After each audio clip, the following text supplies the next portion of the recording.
Nagulantang ang buong bansa matapos salakayin ng mga general at sundalo ng AFP ang Malacanang ngayong araw upang arestuhin si Pangulong Kuting Jr. Matapos ang matagal na imbestigasyon at paglalabas ng mga ebidensya laban sa kanya, naglabas ng warrant of arrest ang Korte Suprema para sa maling mga kasong katiwalian at pag-abuso sa kapangyarihan. Habang papalapit ang mga sundalo sa palasyo, kapansin-pansin ang tensyon sa loob kung saan sinasabing nakatanggap na tangkang tumakas si Kuting Jr. Ngunit agad itong napigilan ng mga otoridad. Sa gitna ng kaguluhan, natulala at natakot sina unang ginang Liz Deltas Maggs at House Speaker Martin Tambaluslos na kapwa hindi makapaniwala sa biglaang pagdating ng mga operatiba. Ayon sa mga ulat, nagkaroon pa ng mainit na pagtatalo sa loob ng palasyo bago tuluyang isinuko si Kuting at ang kanyang sarili sa mga sundalo. Samantala, patuloy na nagtitipon ng libo-libong tao sa labas ng Malacanang, sinisigaw ng hustisya at panagutin ang mga may sala bilang suporta sa akbang ng AFP at Korte Suprema, habang binabagtas na ni Kuting Jr. ang daan patungong Camp Crame para sa destinasyon. Nananatiling bantay sarado ang Malacanang upang maiwasan ang anumang tangkang pagligtas ng dating Pangulo. Samantala naman, hinihintay naman ng taong bayan ang susunod na hakbang ng pamahalaan at kung may iba pang opisyal na masasampahan ng kaso. Isa itong makasaysayang araw para sa Pilipinas, isang araw ng pagbabago ayon sa mga nagbubunying mamamayan. At yan nga ang balitang ating pagkakatutukan. Ngunit bago ang lahat, siguraduhin mag-subscribe at ihit ang notification bell para sa patuloy na pagtutok sa mga sulyap ng bagong balita sa tunay na boses ng masa.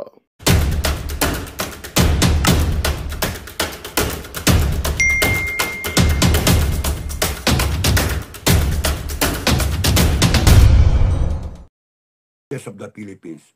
Tapos na yung storya nyo na doon lang kami sa chain of command.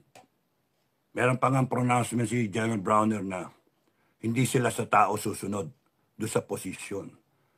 Yung iba galit na galit kay General Browner. Huwag kayong magagalit doon sa tao. Yung tao, ang nagsasalita na sinasabi, play safe yung sinasabi niya. Hindi sa tao. Kasi parang sinabi niya, hindi kami loyal kay BBM. You read between the lines doon sa ibig sabihin sa statement. Hindi kami loyal kay BBM. Loyal kami sa presidente. Paano kung napalitan yung presidente? Paano kung biglang presidente na si Inday Sara? Loyal sila doon sa posisyon. Diba? Hindi sila loyal doon sa tao. Doon sa posisyon sila loyal. Yung iba na misinterpret yung ibig sabihin. Hindi sila loyal sa taong bayan. Hindi sila loyal sa taong bayan. Yun yung akala na interpretation, but you do not get the point of Browner.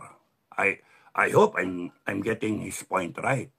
Hindi sila loyal dun sa tao, kay Bongbong Marcos, dun sa position, president. So, isipin nyo, paano kung kunyari pinroclaim ng tao bigla si Inday Sara maging presidente? And she gets sworn in. Anong gagawin nila? Loyal sila sa presidente, hindi kay Inday Sara doon sa posisyon. Pero mas maganda, AFP, sa nakikinig, ang loyalty ninyo dapat nasa taong bayan. We the sovereign Filipino people. Wala kasi lahat yan. Gobyerno, Constitution, sovereign Filipino people, Constitution, ilang beses ko na pinapaliwanag. Sovereign Filipino people, Constitution. Wala ito kung wala nito. Hindi ito man mararatify. It's just a piece of paper. Kayong mga galing na nag-lawyer, kayong mga judge, kayong lahat magagaling, mga legal luminaries. Hindi ako lawyer. Taong bayan ako. Naintindihan namin yung karapatan namin. Kaming mga tao. Huwag nyo kaming bibigyan ng baloni na kung ano-anong mga salita-salita at ibabato nyo sa amin yung konstitusyon. Mali kayo. Sa amin, etong taong bayan, sumulat kami ng konstitusyon. Meron kami in-appoint na susulat. Magagaling ba? Mali ko ba dyan? Di ba? Kung ako nagdadrive lang ako ng taxi, kung ako nagpa-farmer lang ako, nagtitinda lang ako, nagko-call center lang ako, merong ibang tao na pinag-aralan talaga ang batas. Alam nila, kabisado nila. Nagbar pa nga, iba. 3 beses bago makapase. So, sila yung na-appoint para gawin niyang constitution. Pagka sinabing Constituent Assembly, hindi constitutional commission na na-appoint kung sino man, minsan binoboto kung sino yon, Constituent Assembly, yung mismong congressman natin. Can you just imagine kung ng Constituent Assembly? Putang inang yan. Walang alam sa batas yung mga congressman natin. Napakadelikado kung magkaroon tayo ng amendment sa Constitution, tapos yung Congress natin, ganyan ang asal. Kudip! Oh, yes or no? Putang inang yan. 125 million, dapat malaman ng taong bayan. Putang na, impeach. Gago pala kayo kayo magnanakaw Congress, kayo magnanakaw. Wala kayong karapatan. Tumagal dyan sa posisyon ninyo. Mga animal kayo. Wala kayong karapatan. Kasi yung Resolution 10, hindi nyo ma-explica Yung mga ginastos na pera, hindi nyo ma-explica. Ikaw rin, BBM, wala kang karapatan. Tumagal dyan. Magpapasko lang kami. Magpapasko lang kami. Tapos babanatan nyo ako. Ay naku, maling-mali. Dapat tumahimik na lang kayo. Habang ako, nag-iisip lang ako, tahimik lang ako, na yung pinatibay na okay lang sa akin mamatay. Kung ganyang kasama, ganyang kadilim ang gobyerno, okay lang sa akin mamatay. At yung mga sasama sa akin, bakit? Kinakailangan pigilin yan. Demonyo Kung yang isasagot sa iyo, magbabayad pa sila na ninakaw nila yung pera na imbis na explica nila. Yun lang hinihingi ng tao Explica kung saan napunta yung pera. Ginto, PhilHealth, PDIC, yung GSIS, SSS, yung ano tawag doon, Maharlika Fund, di ba? Yung unang-unang tanong ni Lorraine, love you, Doc Lorraine at saka ni Ka Eric, pare. Di ba? Nahimas ko yung ulo. Swerte yung ulo, no? Yung unang-unang tanong, ano ba yan? December pa yata yun, October. Na yung kinontem sila, nagkaroon pa ng manifesto. Mga PMA graduate, etc. At mga iba, na natakot sila. You see, kita nyo, pagka may konting pumipitik, natatakot sila. Antras, release si Lorraine at saka si Ka Eric. Excuse me. Nare-release. So natakot sila. Pero dun sa manifesto na yun, sinasabi pa doon, ayaw namin sa korupsyon. Pero, nag-one step backward sila, pero 2 steps forward. Ganon yung style ng utak ng mga yan. Now, kaya hindi pwede, mga kababayan, na punch-punch ka lang na ganon, jab-jab ka lang ganon, rally-rally. Hindi pwede. Kasi, maubusan kayo ng oras. Maubusan ng pera ang bayan natin. Lalakas lang sila. Bibili nila lahat. Lord of the Rings. Once the ring is completed, delikado kasi armed forces parang ano yung picture-picture taking na yon, ano yung pinupunta-punta yung mga kampo, ano yung kinakausap-kausap yung mga general. There's danger. At yung nakita nyo sa KOJC, there's danger. Kaya, ako, mga ka-FGF, mga commander, whether we like it or not, you like it or not, whether you like it or not, ang sa akin, ang pananaw ko, tinawag tayo ng panahon na malagay tayo sa isang lugar na putang ina, ano ba to? Ano itong kinalalagyan kong palanggana na ang burak-burak ng baho-baho? Kung paano, isipin nyo yung nilaban ninyo na nakababad, na hindi nyo na nasikaso, naging patubig kanal na yung, umitim na yung downy na tubig. Tapos ang baho-baho na nilaban mo. Yun yung kinalalagyan natin yan.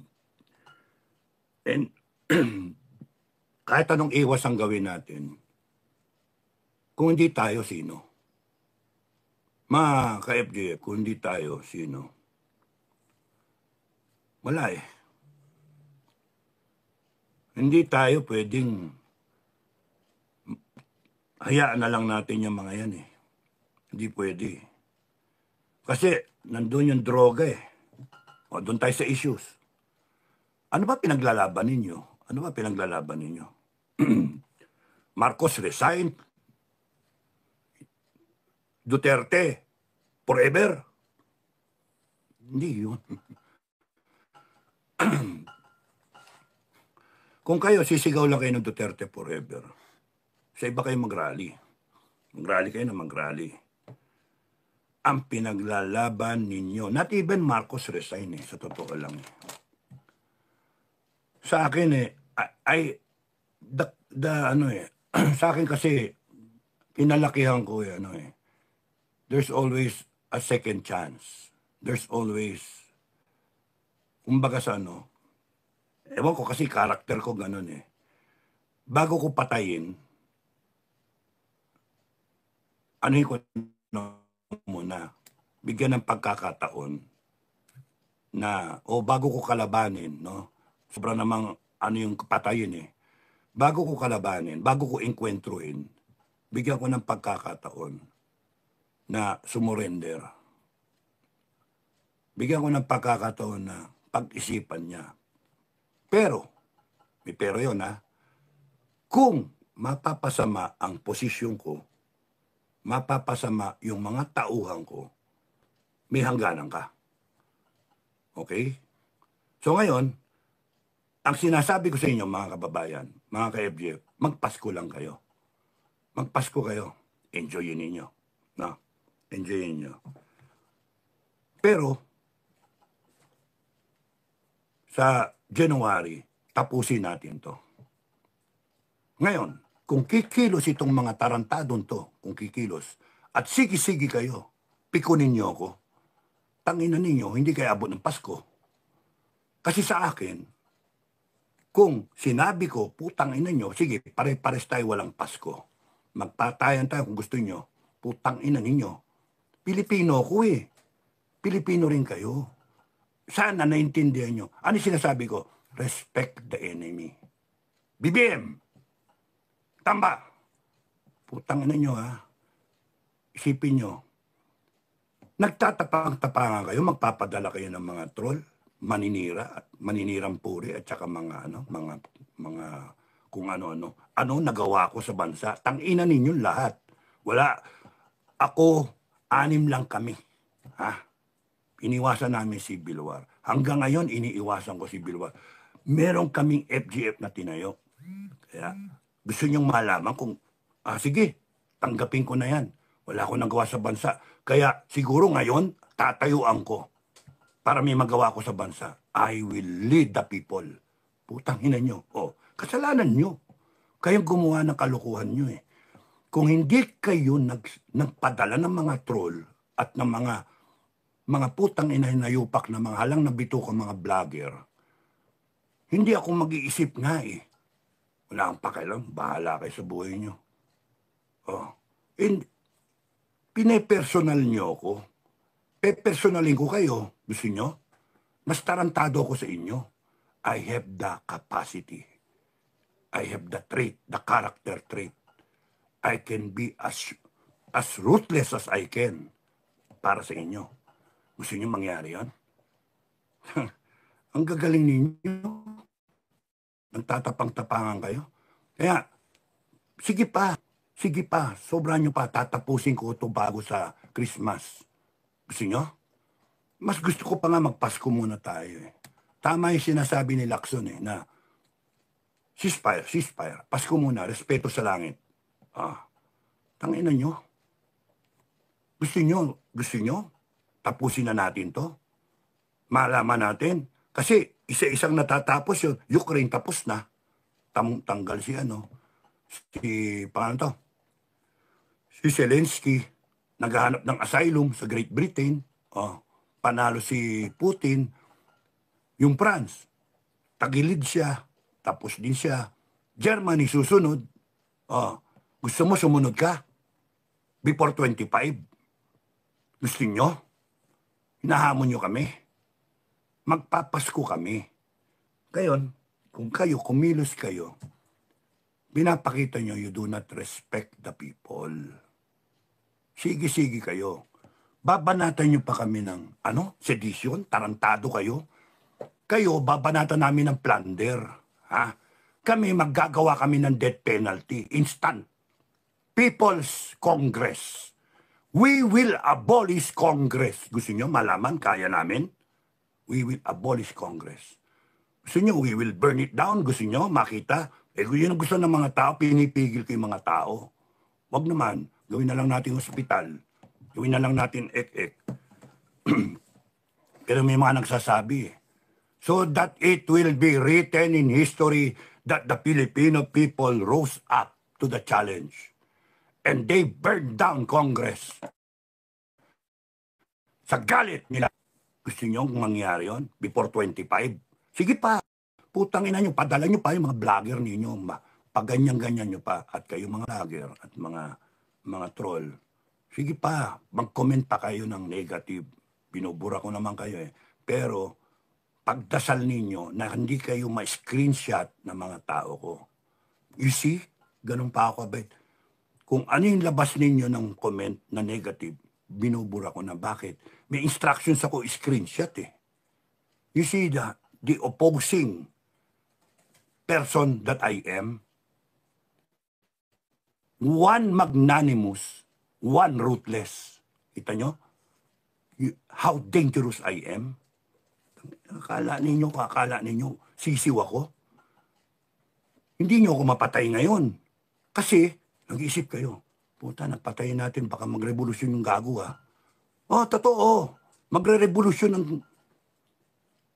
Magagalit ang FGF po talaga. Maraming magagalit, magre-revolusyon yung mga tao. And I will be written down in history. Kayo, matatapos kayo. Hero pa nga ako yun eh. I'll be written down in history as the person who inspired the people. Yung pangalan ko magiging battle cry. Sige, patayin nyo ako, subukan nyo.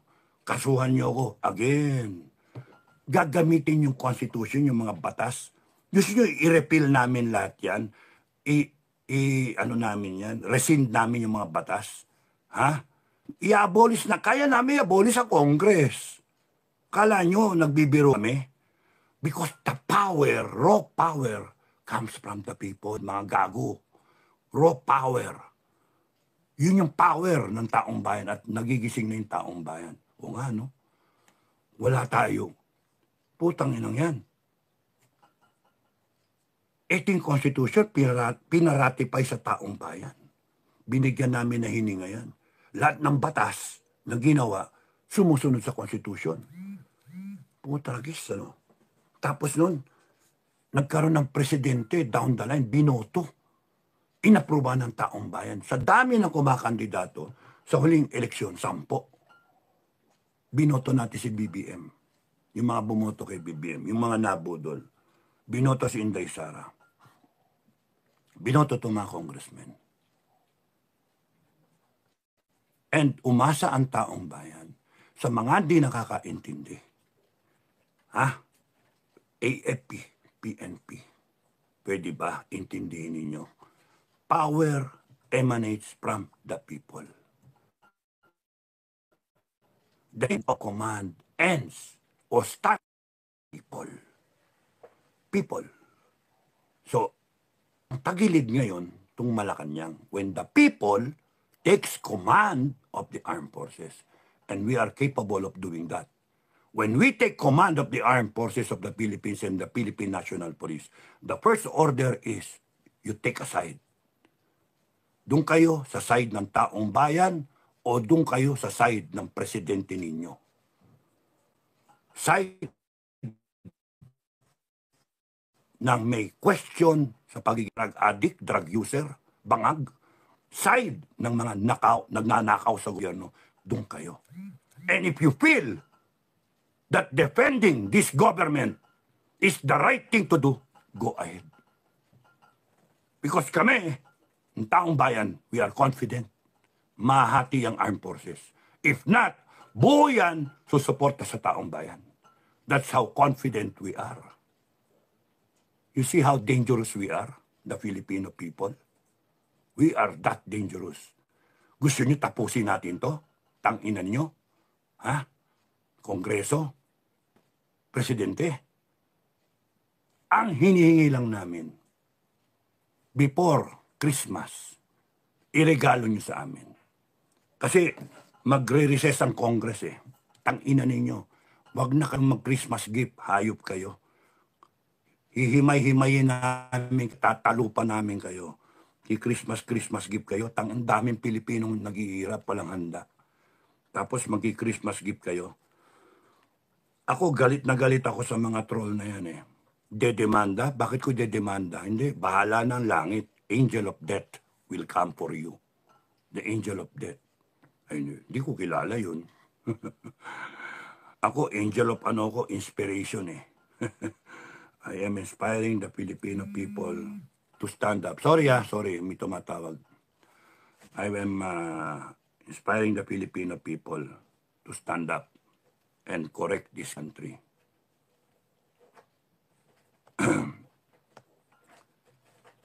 Nawala. So, nasan tayo? Anong gusto namin mangyari? Anong gusto kong mangyari? Mga kababayan, kayo, huwag kayong berihat. Magpasko kayo. Enjoyin niyo yung Pasko. Try to celebrate Christmas this year as if it was your last Christmas. Try to make amends with your families, your loved ones, kung meron kayong kaaway, friends na kayo. As if it was your last Christmas. Because come January 2025, bagong taon, we claim back, ano yun? Sandali lang, we claim back our democracy. We claim our history. So, yun yung akin. No. Bakit? Yan. Okay. So, ano natin kay BBM, kay Tamba, kay Lisa? Simple lang eh. Lisa, huwag ka na makialam. BBM, harapin mo yung taong bayan. Hanggang 25. Ultimatum to kayo. Hindi na sana ako mag-ultimatum sa inyo eh. Pero, pinuwersa nyo ako. Lalo ako naniniwala na mga walang ya kayo eh. Mga maitim ang budi nyo. Beyond recovery na kayo eh. No. BBM, harapin mo yung taong bayan. Magpa-hair follicle drug test ka. Hanggang 25. Hanggang doon na lang. Kasi after that, wala na. After that, wala na. May dumating akong delivery. Ano kaya ito? So, yun yung hinihiling namin sa iyo. Hindi kami violente. We are rational, logical Filipino people who know our rights. Alam namin yung karapatan namin. Alam namin yung katuwiran. Alam namin yung hustisya, no? Na dapat gusto namin ituwid.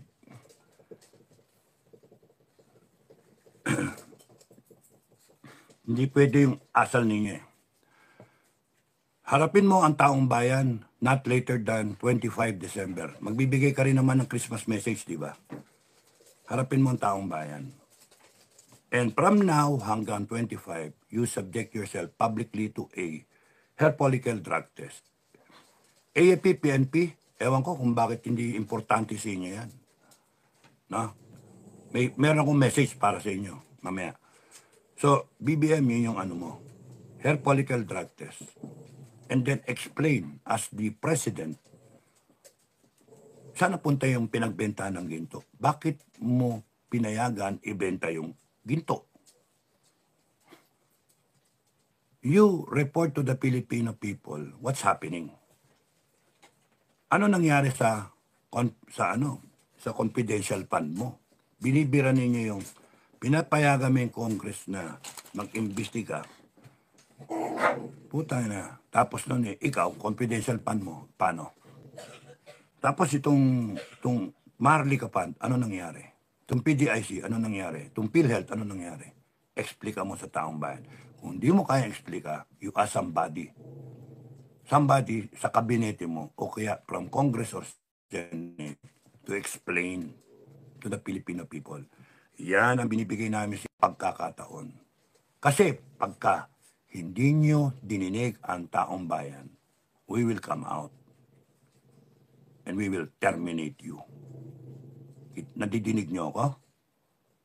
Gago kayo eh. Simple yung hinihiling namin.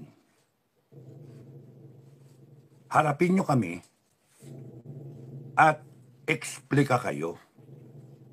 Pagka hindi kayo nag-explika sa taong bayan, lalabas kami and we will terminate you, Presidente. Pasok namin si Inday spare tire. Intindihan niyo ako? Kung gagamitin ninyo ang Armed Forces at PNP, my message to the AFP at PNP, you make a choice. It better be right. AFP, PNP, kung meron pang natitirang matino dyan, you better shout out. Hindi kami susunod sa order ng taong yan. Kasi hindi kami lalaban ng patayan para lang sa mga magnanakaw, sa komunista at banga. Yun ang issue, AFP. Oy, yun ang issue. Ha, mga kababayan, hindi Marcos resign, Marcos pagre-resign ninyo, ayaw mag-resign eh. Terminate natin. Tanginang yan. Because we, the sovereign Filipino people, can terminate the president anytime if we want to. All we have to do is show our firm resolve that we're willing to fight kung yung mga gagong yan, hindi tayo harapin. Tanginan niyang, eleksyon, ang babait niyan, eleksyon, tapos ngayon, kung nagmamakaawa taong bayan, ini-snap tayo, tanginan nyo, terminate namin kayo, gago. Kahit saan kumpanya kayo pumunta, at yun ang advantage ko sa ibang nag-serve ng 30 plus years. Kasi alam nyo, yung armed forces, structured siya. Monolithic organization, structured siya. Ganyan, no? O, tiniente, first lieutenant, captain, major. Major, marami nang lumalabas. No? Captain, major, marami lumalabas. Air Force, may greener pasture eh. Punta ka airline, maraming papyrate eh. So, captain, major, lieutenant colonel, colonel, general. Mga colonel, punta niyan, UN, mga security, etc. etc. I-hire, director ng kumpanya. So, pagdating mo dito, yan na lang o, yan na lang o. Yan na lang natitira. Okay? Minsan, yung umaalis, magagaling. Yung natitira, sorry kumbaga sa scraping the barrel, no? Yung naiwan, wala ka na ipapopromote eh. Yun na lang eh. Alam ka naman kumuha ka ng kusino man ipopromote. Yun ang natira. No? Kaya, hindi porke naiwan sa armed forces, magagaling. No. Not really. Not really. Magandang balita ang hatid namin sa inyo ngayong araw. Sa pagtatapos ng aming balitaan, nagbigay kami ng mga mahalagang impormasyon. Maraming salamat sa pagtutok at pagsuporta sa aming programa. Huwag kalimutang manatili sa mga susunod na araw para sa mga bagong balita at mga kwento na dapat nating abangan.